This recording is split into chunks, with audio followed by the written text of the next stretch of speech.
Hi everyone. So today I'm trying something very experimental. YouTube and YouTube movie reviewing is something that I've been very curious about, something I've been wanting to do for a long time, and I really just haven't had the equipment, and I still don't, as I'm sure you can probably tell if you know anything about anything.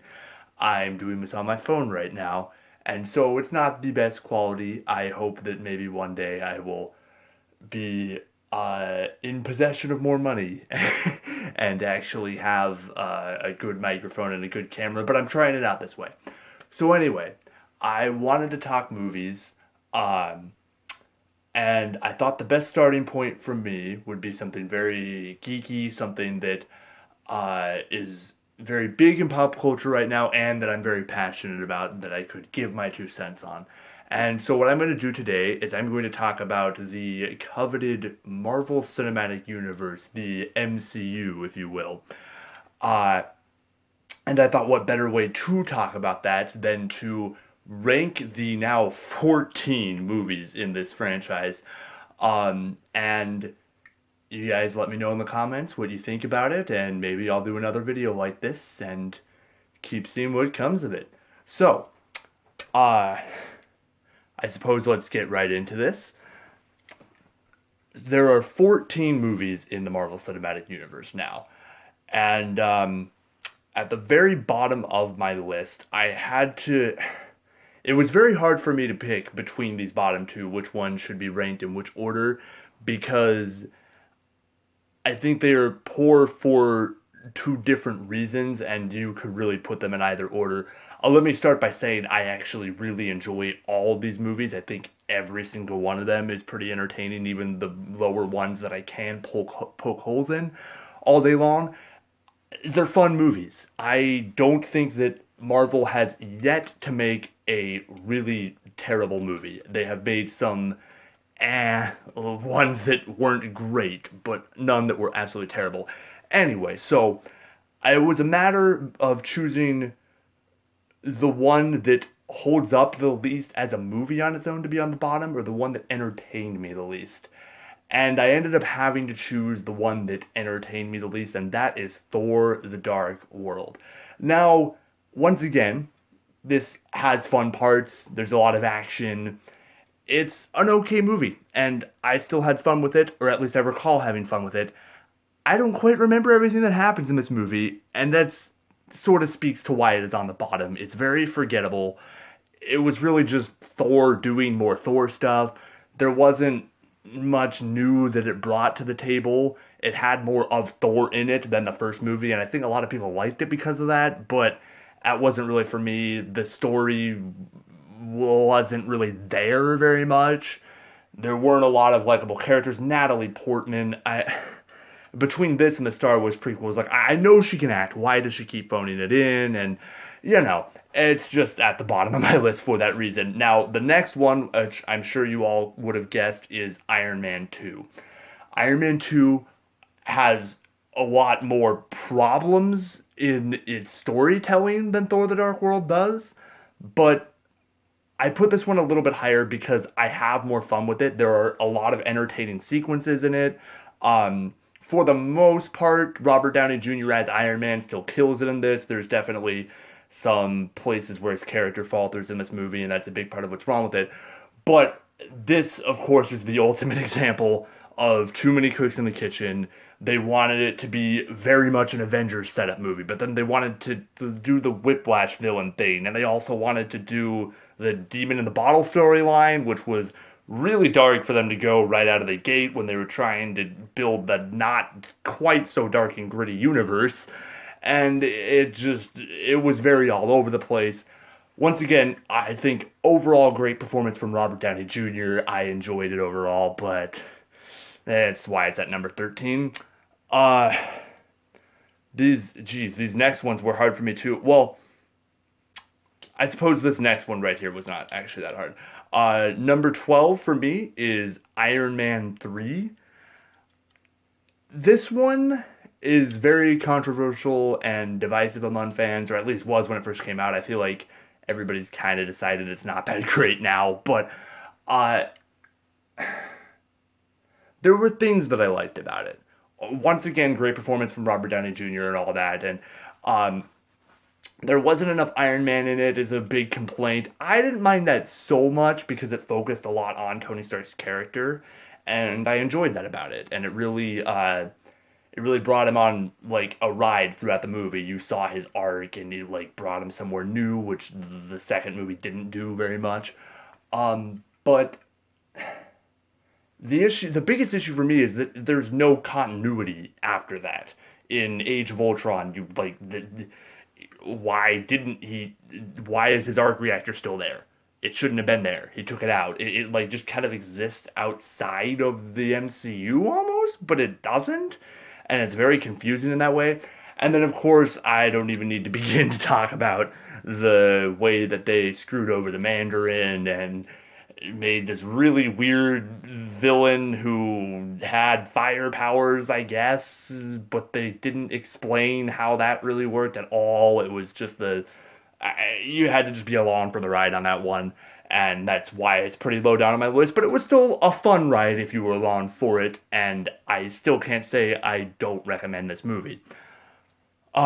Coming in at number 11 for me is The Incredible Hulk. I feel like a lot of people probably have this lower down on their list. I think this is actually a great movie. There are some issues with it, of course. There's slow pacing. You don't get a ton of the Hulk. And then, of course, there's the CGI battle at the end with the CGI Hulk and the CGI Abomination. But I think it was a really interesting character study, and you really get to see Bruce Banner and like why he didn't want to be the Hulk, and they did a really good job at the beginning doing that montage through his origin story, so that they didn't focus too much time there, and they could really get into talking about like what is at the heart of Bruce Banner, who he is. And then the whole interesting story where the government's chasing him and he's running away, and so that really, for me, seeing that movie there and then seeing his arc in the Avengers, like, was a really nice connective thing for me to, like, watch him evolve from what he was in The Incredible Hulk and become a real superhero. And I don't know, it was a really nice prelude for me.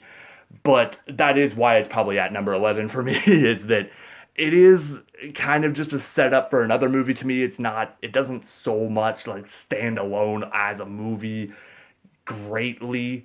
If that movie were there and then it didn't tie into anything else, it wouldn't. And that's another issue that a lot of people have with The Incredible Hulk, is that they don't really feel like it's part of the MCU, even though it technically is, because Edward Norton was recast. But I just look at it as the same character being played by a different actor, and I see the arc, and I don't know. I really like that movie. Number 10 for me is Thor. This is another one a lot of people don't like. I thought it was a great movie. There are some issues, of course. There's some slow pacing. The battles aren't that spectacular. But this introduced Loki, which is, to date, one of the best characters in the MCU. This also introduced Thor, obviously, and I think it did a pretty good job of it. It's a very difficult character to introduce, especially at this time when the MCU so far was very science-based, and they had to introduce this, like, creature from another world, or an entire another world. And so I actually liked that in doing that, they kept it very grounded. It all happened in, like, 2 days in New Mexico. And you saw his character go from being this very cocky jerk to being redeemed. And by the end of the movie, he is Thor again. And I don't know. I thought that was a fun romp. Definitely doesn't compare to a lot of the other Marvel movies that have come out since, or even some of them that came out before. But I think it is a great film nonetheless. Number 9 for me. These next two were a little hard for me to place, but I had to say number 9 is The Avengers Age of Ultron. Now, the thing about this movie is there's so many great things that happen in this movie. There's the Hulkbuster, there's Vision, the introduction of Vision and Scarlet Witch, There was a great Quicksilver. I liked Quicksilver in this movie, and it sucked they killed him off.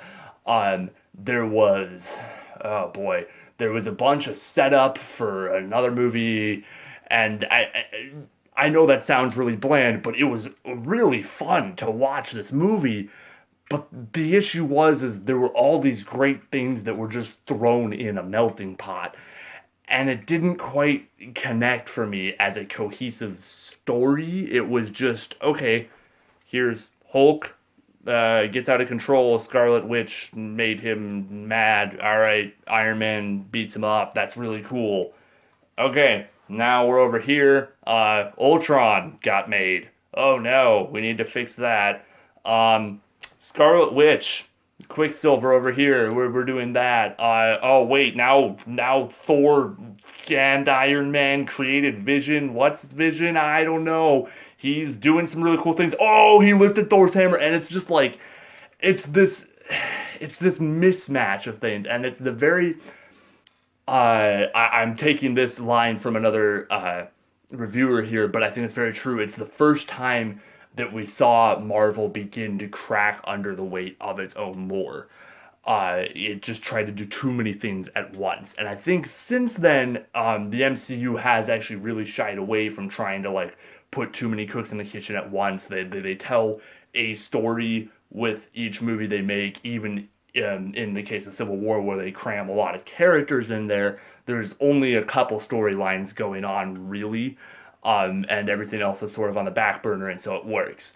And so this, to me, was just an experiment for Marvel. They didn't quite have how to make their movies amazing down yet, but they started to after this. Number 7 on the list, number 8 on the list for me, was Captain America: The First Avenger. Now, this overall, I think, is a great movie. It has a great leading character. Captain America is such a great character. And he's amazing because, unlike a lot of other superheroes, most superheroes are either some like mad scientist or like a billionaire or something like that. Somebody who, for one reason or another, is very cocky, very sure of themselves, and then they accidentally get superpowers somehow. And it really begins to unravel their life, and they go through a redemption story where they learn about themselves and they learn about what is really important. Captain America, to me, is very different in the fact that from the get-go, he is just a really good guy. He wants to do what is right. He wants to lay his life on the line so that other people can have freedom. He wants to do that before he is Captain America. That's who he is at his core. And then it is very interesting, the conflict in him comes from being thrown into this broken world and then having to combat that and stay this very like good, wholehearted person who wants to do the right thing when it's very hard to see what the right thing is sometimes. And so it was really nice to see the setup of his character and see him become Captain America and all that great thing, all those great things. And then, of course, there's the complaint that everybody has that I can't deny, that then they montage through a bunch of stuff and you're like, wait, I wanted to see him actually fight these people and be Captain America because you gave us all this build up and now I want that payoff that I was waiting for. And it didn't really come. You got it some at the end when he was fighting Red Skull, and then they tried to tie it into Thor with the Tesseract and all that. And that was cool, and I enjoyed that, but not as much as I feel I would have if it was a lot more personal and if we'd gotten to see him like fight his way through World War II. And it just wasn't the best for me. It wasn't a terrible movie. It was not as bad as some of these other movies that I've already said I really enjoyed. So it was a good movie, but it's just didn't quite make the halfway mark on my ranking for me. Number 7. So all the movies that have come before this, I feel, like I said, I enjoy a lot, but they're the ones that I can definitely poke a lot of holes in if I want to, even though I still do enjoy them. And all the ones that come above these next two, the top five, I feel are just amazing movies. I really love them. They have their flaws. There's no such thing as a perfect movie, but they're spectacular films. These two are right in the middle for me. These next two, the seven and six, they're not something that I can just poke a ton of holes in. They're not like very flawed movies, but they're not spectacular either. They're just decent films. They're the two like good movies that Marvel has made for me. And so at number seven, that is Doctor Strange. Doctor Strange, of course, the newest movie to join the MCU, was just had a bit of very bland, generic origin story mixed into it.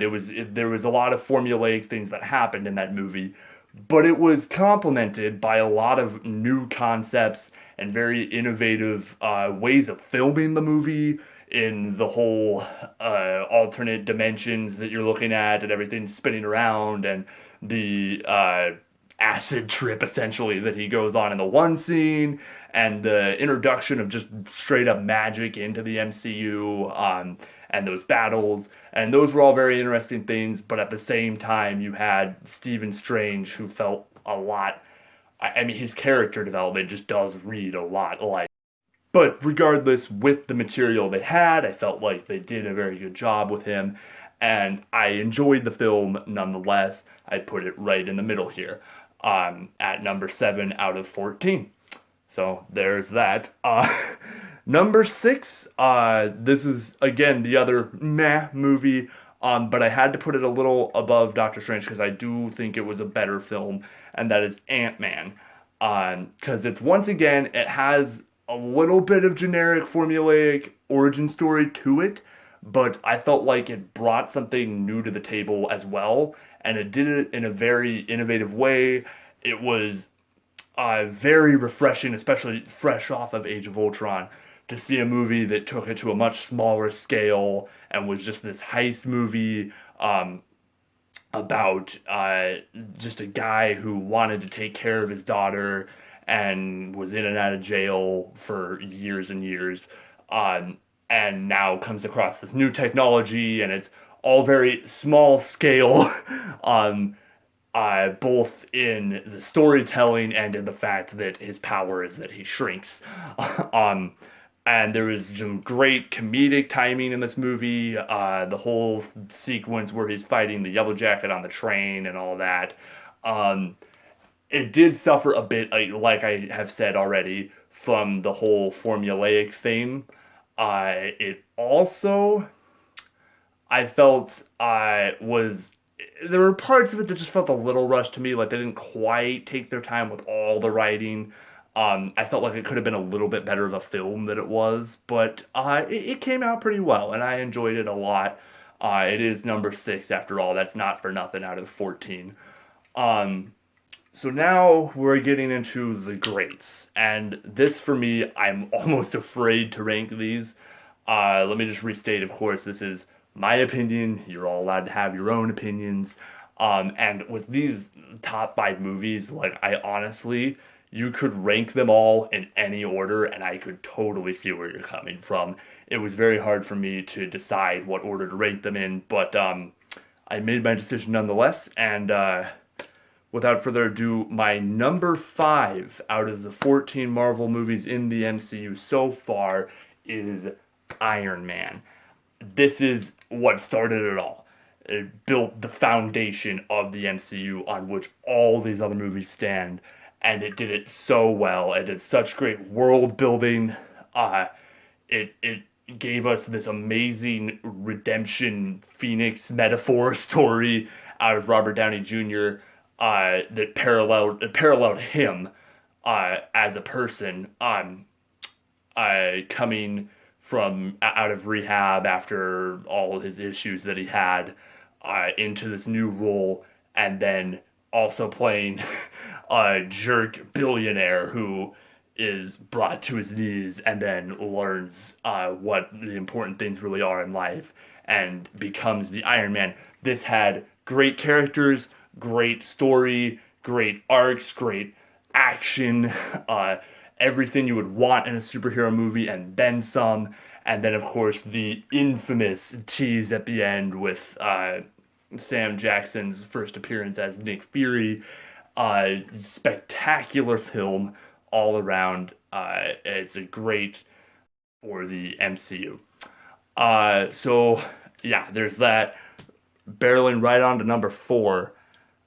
This is one that's going to probably anger a lot of people. I feel like this is another one that is probably a lot of people's number one, and I totally can understand why. My number four is Captain America the Winter Soldier.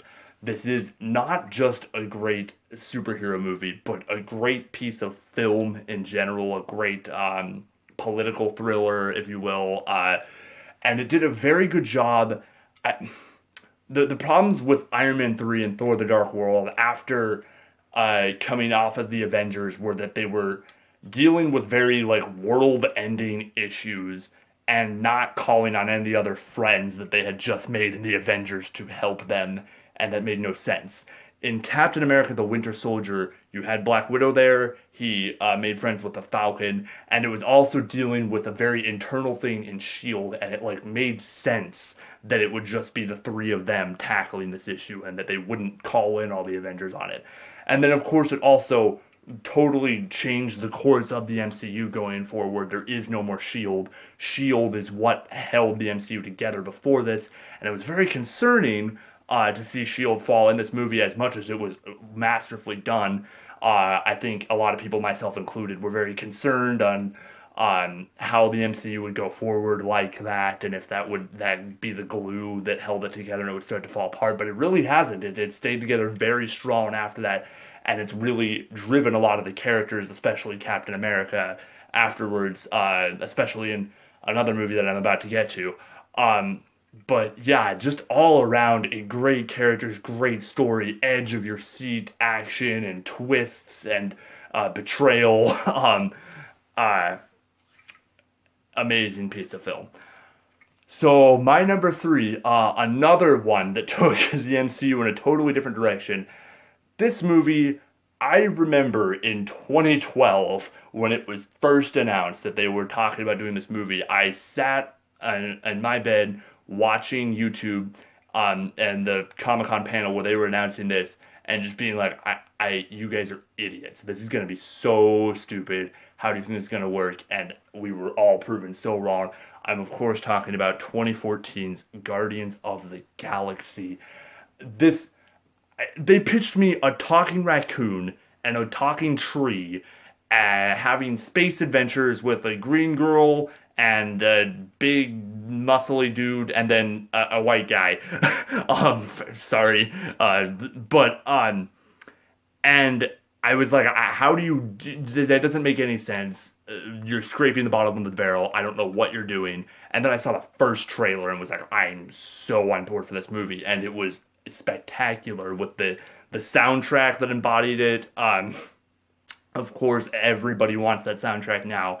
But it just had such a like great like carefree feeling, dealing with very real issues, and then also having like ridiculous space adventures that were way out there all at the same time, and it managed to pull it all together and within the comic book genre too. And it was just such this strange like concoctions of things that didn't seem like it could work, but did. And it did it so well, and it's such a crazy film, such a fun film, such an emotional film. Great, definitely deserves my number three spot. I think this is another one that's at a lot of people's number one, and I totally understand why. So there's that. Now, my number two film out of those 14 MCU movies so far that we have. My number two is Captain America Civil War. Now, this movie, I still get teary when I watch the third act of this movie. This movie was so well done, and a lot of people, so there's a big criticism. Zemo's plan makes absolutely no sense. It does not make sense that he could be in all these places and know all these things at the right time, and it does not make sense, and you can poke a bunch of holes in the entire plot of that movie because of that. and yet I don't care. And that, I think, is what shows like how well this movie was done. They did everything else so perfectly that I bought that. I didn't. It's something that would normally bug me to no end, and it doesn't, because they did such a good job integrating all these characters into this movie and giving them each their moment to shine, and really bringing forth the ones that were important to the plot, putting the other ones on the back burner, but giving them what they needed in it to still be somewhat relevant. It it took characters of Captain America and Iron Man that you've seen clashing since the first Avengers movie, and even building up and into completely different paths in Iron Man and Iron Man 2 and Captain America the First Avenger before that. And you see them just slowly like collide against each other over these like 12 movies, or well, 7-ish movies between that just have them in it. um and and it pays off so well in Civil War, on top of the fact that it like gives all these other characters good arcs. The Scarlet Witch had an arc. um the Black Widow had an arc. Hawkeye had an arc. uh Everybody had an arc, even the characters that were only there for a few minutes. Spider-Man had a mini arc. Ant-Man had a mini arc. And then it of course introduced Black Panther to the screen for the first time and did it wonderfully. Chadwick Boseman killed it in that performance, and I'm so excited to see the solo film because of that. Same thing with Spider-Man. Since I was a little kid, has always been my favorite superhero. And I've loved almost all the Spider-Man movies that have come out in the past iterations, and yet in the 20 minutes that he was on screen here, Tom Holland is already my favorite Spider-Man. He just did it so perfectly, and he was given it such perfect script to work with, and this movie just works so well. It is two friends who are trying so hard to work their differences, and at a certain point just learn they just can't. And it's tragic, and it's beautiful, and it's such a great film to see unfold. Now, if you've been keeping track of all the movies that I've listed, you know that there's only one left, and so you know what my number one is. I really don't think this is the popular number one. I think this is the popular number 3 or 4. But I love this film to no end. It is definitely my favorite in the MCU, hands down, and that is The Avengers. The Avengers did something that had never been done before. Until this movie, the other 5 movies leading up to it, everybody was holding their breath. Everybody was skeptical. No one knew if The Avengers could be done, if you could honestly take different franchises and that on screen. Nobody knew that it could be done. And Joss Whedon in 2012 with The Avengers showed us that it could be done, and it could be done spectacularly. The Avengers takes 6 amazing characters and brings them all together as a team, gives them all arcs, gives them all crazy, amazing lines of dialogue all throughout it. That some of them should be so cheesy, and yet they work so well. One of my favorite scenes in that movie is one that honestly makes almost no sense and is still amazing. Is when Mark Ruffalo's the Hulk comes up on the bike near the end of the battle, and they're all like, "Where were you?" Blah blah. And he does the whole "That's my secret cap. I'm always angry," and then turns around and turns into the Hulk. It makes no sense that he's suddenly able to control his powers like that. There's no explanation for it. It was shown all throughout the Incredible Hulk, but that's not really a thing he can do, and even throughout the rest of the Avengers, that he doesn't know how to control it really. But it didn't matter because it was done at such a pivotal point in the movie, and it completed his arc so well, and then he turned around and punched that giant whale thing, and it was awesome. And there's just so many moments like that in this movie that are just they are the nerd dream, and they're done so well, and it's such an amazing film. Has a great villain. Really the only great villain that Marvel has produced. And it's just, I don't think, like, I'm excited for Infinity War. I'm so pumped for like Spider-Man Homecoming and Guardians 2. But I personally do not think that Marvel is ever going to be able to make something as great as the Avengers, because the Avengers, I was just such like the right moment, the right time. It's lightning in a bottle, and it worked perfectly. The stars aligned, and we have this beautiful film from 2012. So that is my number one, and that is my ranking of the 14 MCU films so far. So I would really appreciate any kind of feedback in the comments. Let me know what you thought of this. If there's anything you think I could do better, anything that you really liked that I said, disagreements and opinions. I'd love to debate with you guys. Totally down for that. And I think we'll at least make a few more of these and see what you guys think. If you guys aren't really having it with the low quality on the phone, then I might just end up waiting to make more after these first two or three until I do have the proper equipment. But I just want to know what you guys thought of my reviewing. So just let me know about that, and I will see all you guys soon. Bye-bye.